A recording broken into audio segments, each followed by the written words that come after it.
Cali, je suis ravie de vous retrouver pour un tout nouveau DIY. Aujourd'hui, je vous propose de réaliser une boîte aux allures de livre à s'y méprendre.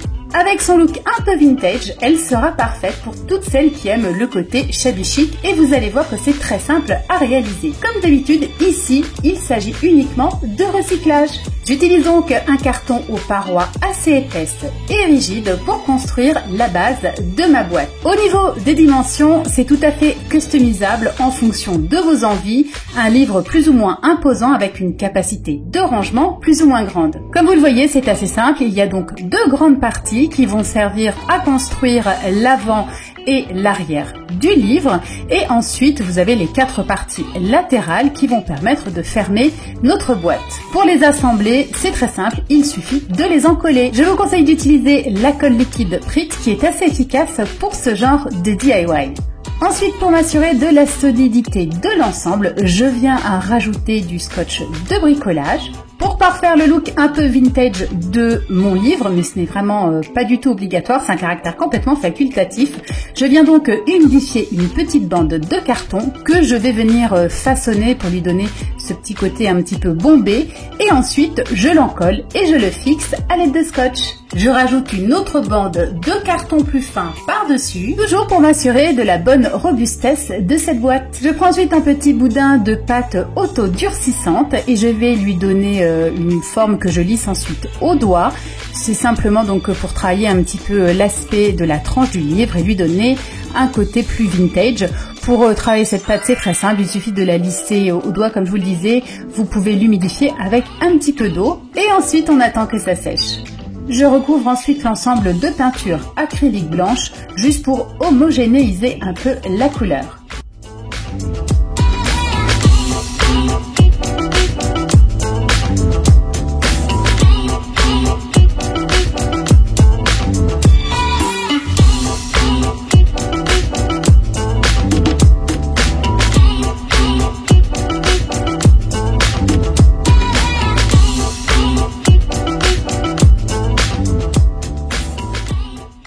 Voilà ce que ça donne une fois que c'est sec, ça ressemble davantage à un livre. Je reprends de la pâte auto-durcissante et je vais donc l'aplatir à l'aide d'un petit rouleau. Il faut avoir une épaisseur qui est assez fine et je vais en fait ensuite l'encoller tout le long de la tranche. C'est juste à des fins esthétiques pour pouvoir donner un peu plus cette impression de vieille page de papier. Donc vous voyez, j'utilise ensuite un petit instrument, c'est tout simplement une petite pince pour à la fois découper la pâte et aussi faire des petites stries pour donner encore plus de vraisemblance.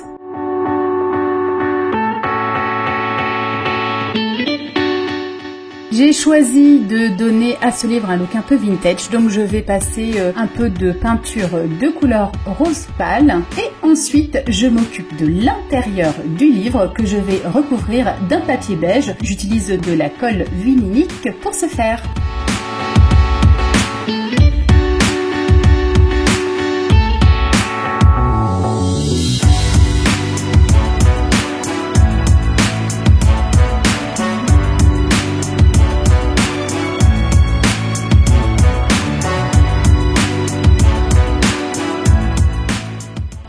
Je vais en rajouter un papier très fin à l'intérieur, juste pour donner cette petite touche un peu vintage, shabby chic. Donc c'est une petite feuille très fine avec la tour Eiffel et l'inscription Paris.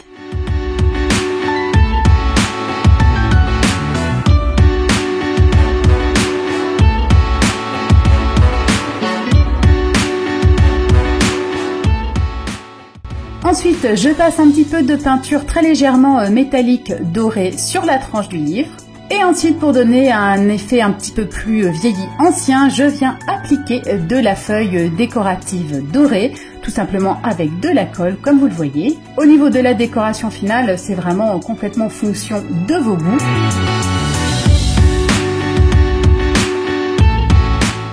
Et dernière étape, je vais m'occuper de la couverture du livre.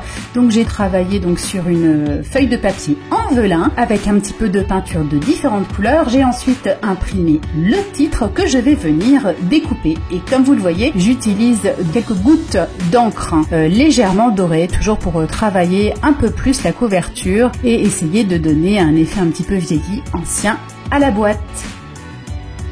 Pour découper plus facilement le papier, je l'humidifie.